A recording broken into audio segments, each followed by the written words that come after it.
siya usa ka mananapaw nga babae. Pero na ang hubad, maingon ang Ginoo na higugma siya mga anak sa Israel.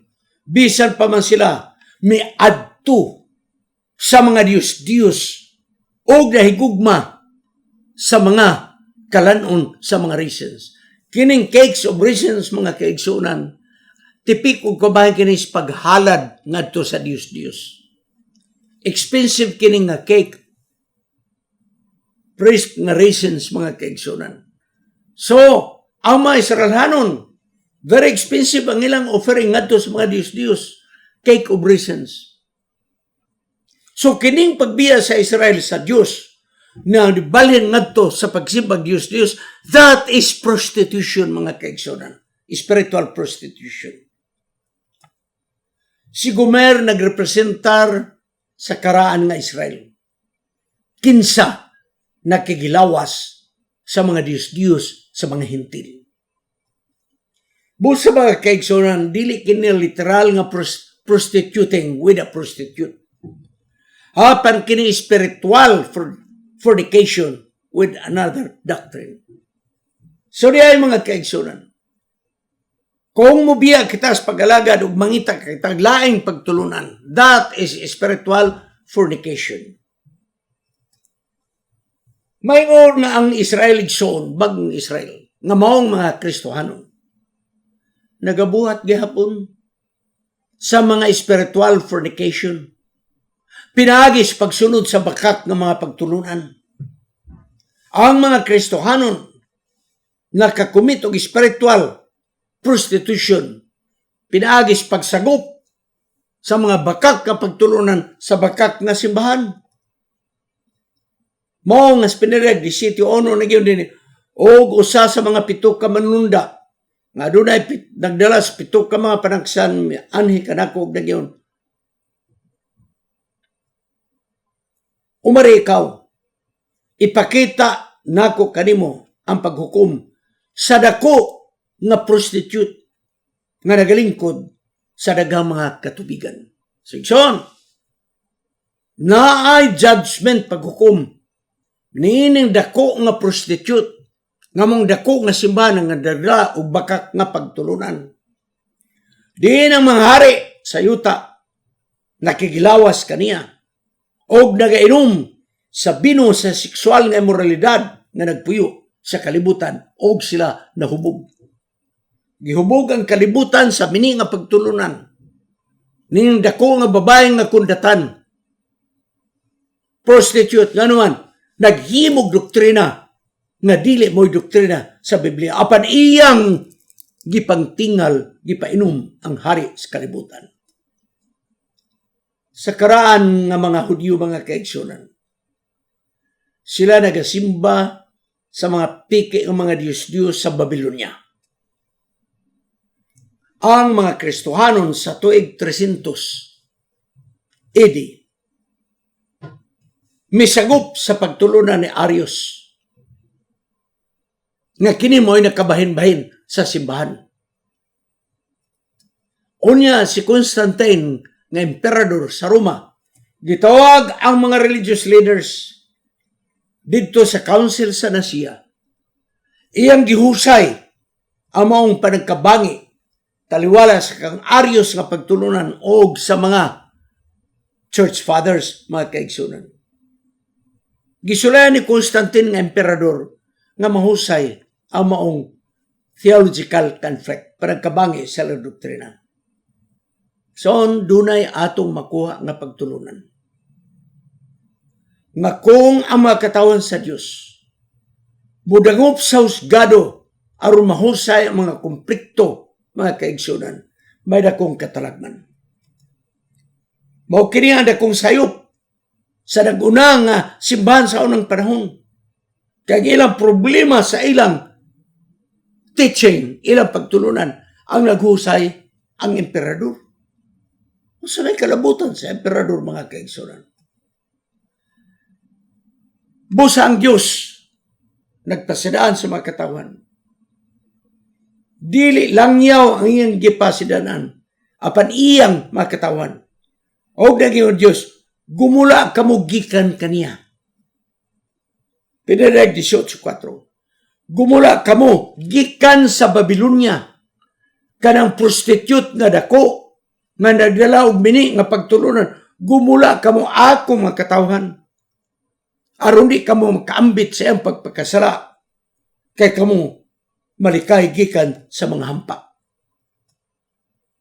Si Abraham nga kaigsunan sa panahon niabot na ang iyang pagkatigulang.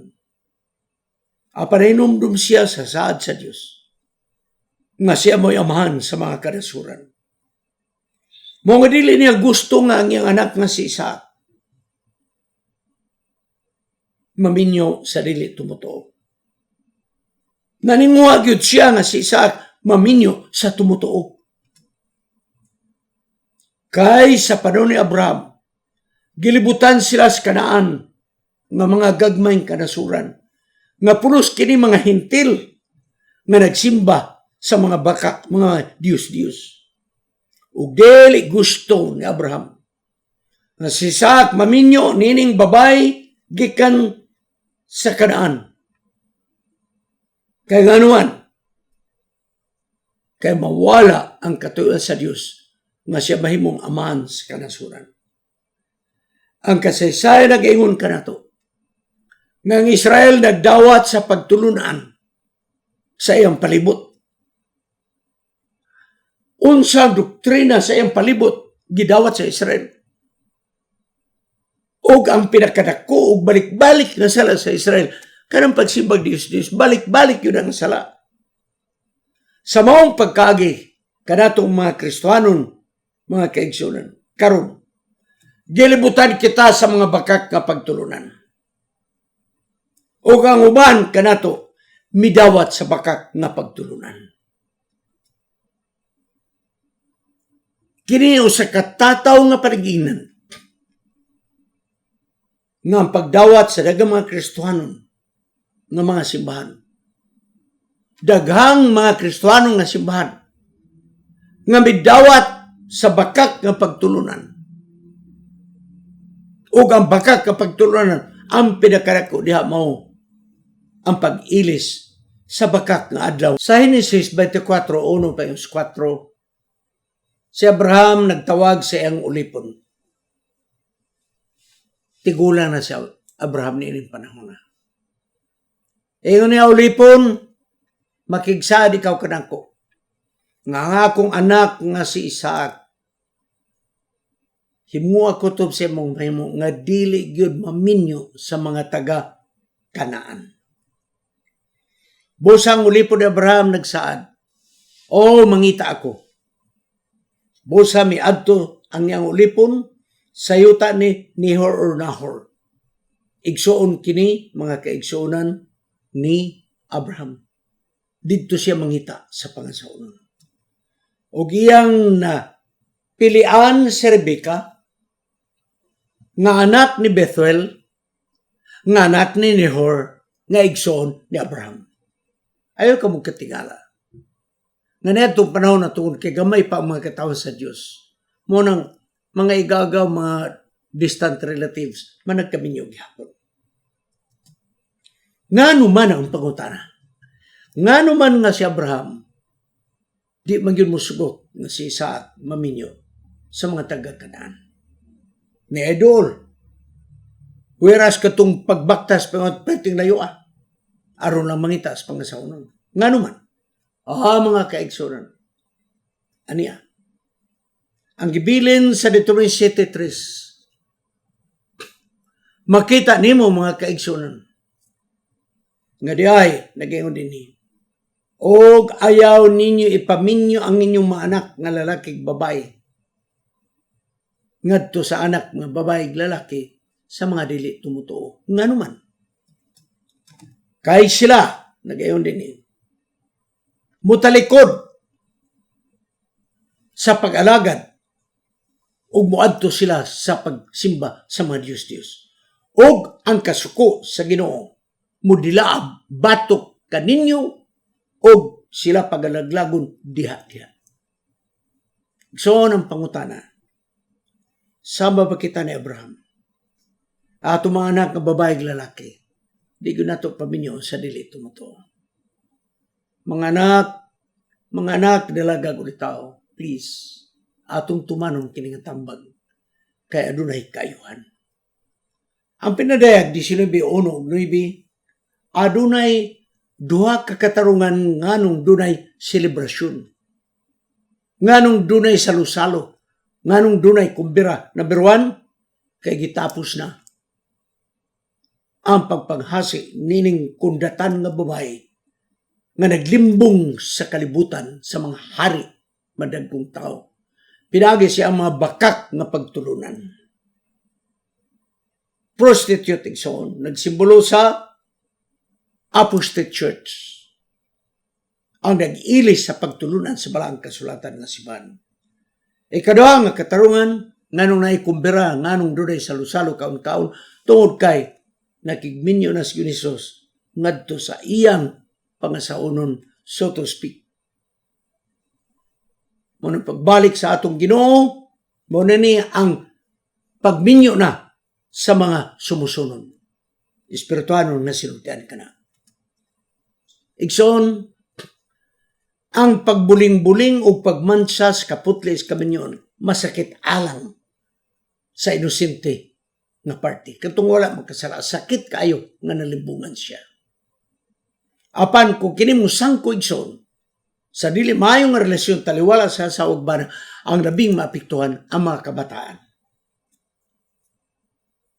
Maubos ang ilang pagtagad sa ilang kaugalingon. Maulaw sila sa publiko, mga kaigsoon.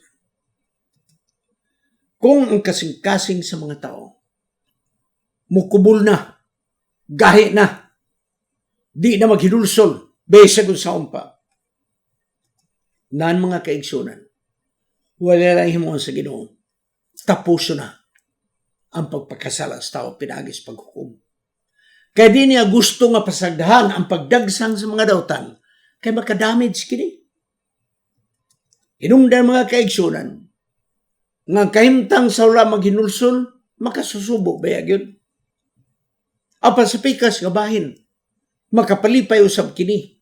Nga naman, matapos na ang ilang pagdaot sa susidad nga ilang gipuy-an. Mahunong na. Wala na'y pagpagkasala niya ng panahon na. Wala na'y mga kasakit. Wala na'y mga kagulaanan.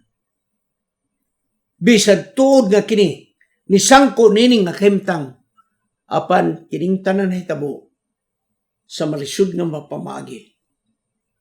We earned this society nga wala na mga kasakit, wala na kamatayon in a hard way.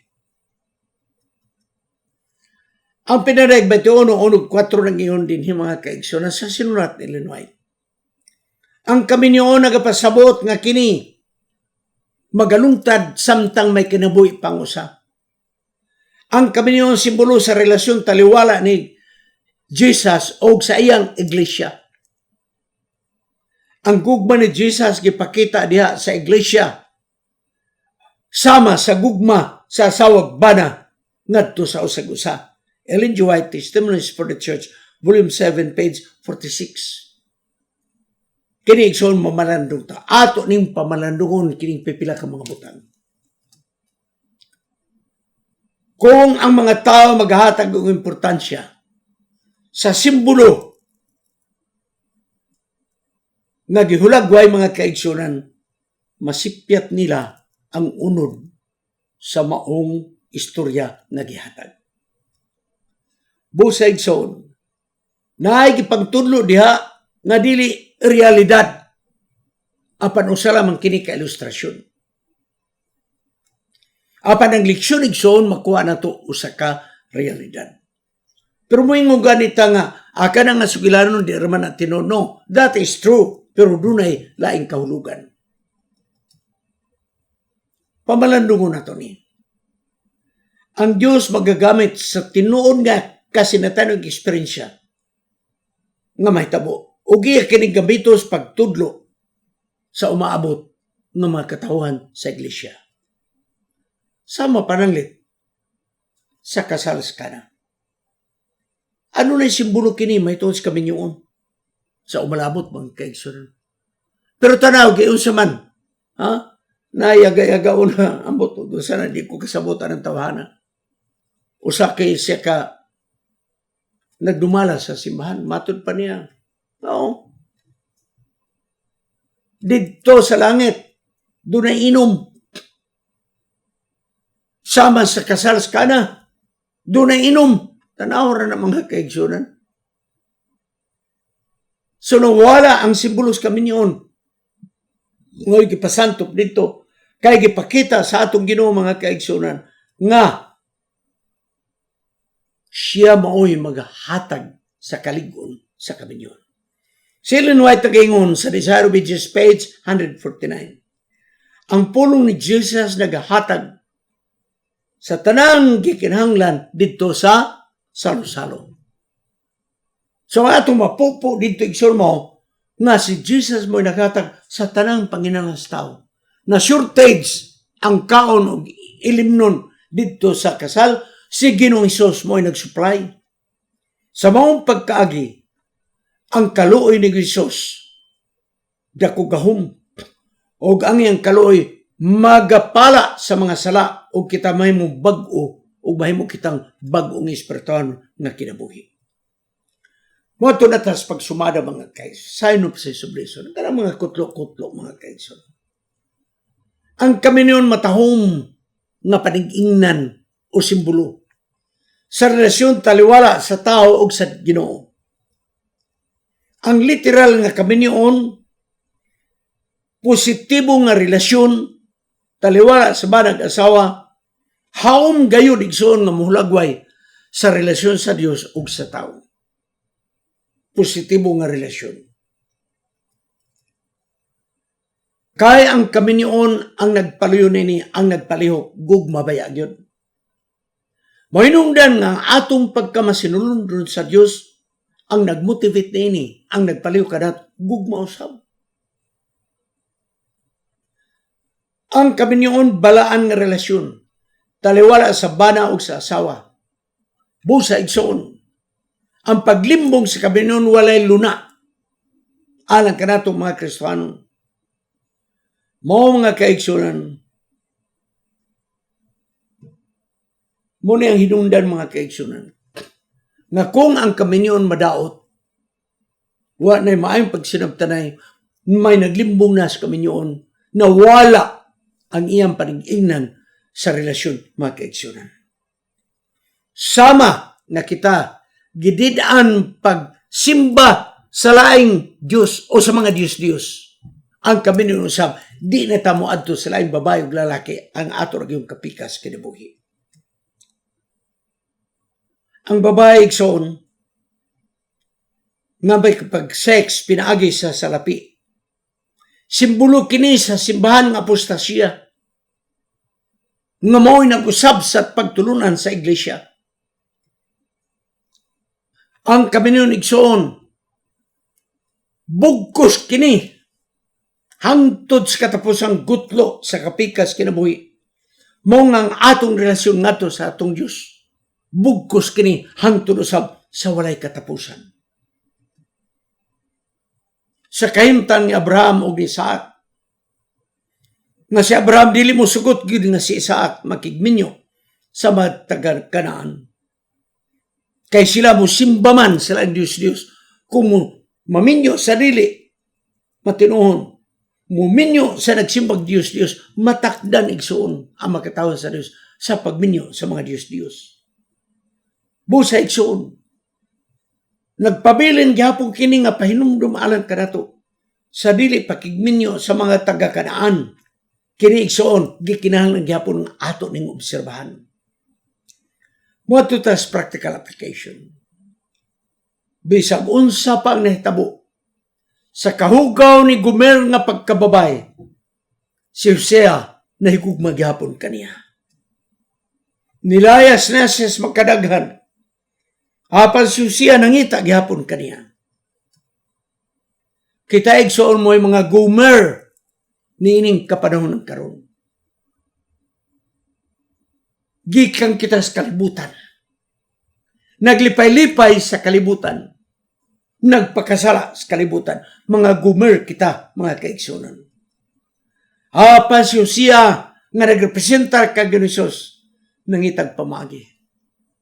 Bisag unsa ang bilin ini, gipangita kita niya. Aron lang mapabalik ngadto sa bakan sa atong pamanhunon. Sa pagkatinud, ang plano sa kaluwasan masayon nato sabton. Pinaagi sa mga simbolo, pinaagi sa mga hulagway nga gigamit sa balang kasulatan. O ang usani ni mga kaigsunan mo. Ang positive na relasyon sa asawa ug bana. Naghulagway kini sa mayor na itong relasyon ngadto sa atong Diyos.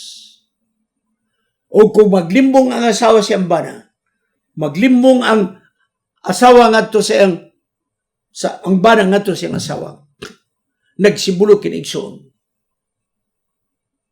nga ang usa gani nga mobiya sa pag-alagad kay mangita og laing pagtulunan, that is spiritual fornication.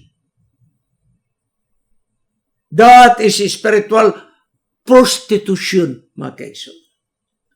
Pabilin tas pag-alagad sa atong iglesia. Pasagdahi ka ng mga mini nga mga pagtulunan. Di na ta magpadala. Kay once madala ta niya na, samar ta kang gumer, nakikilawas sa uban.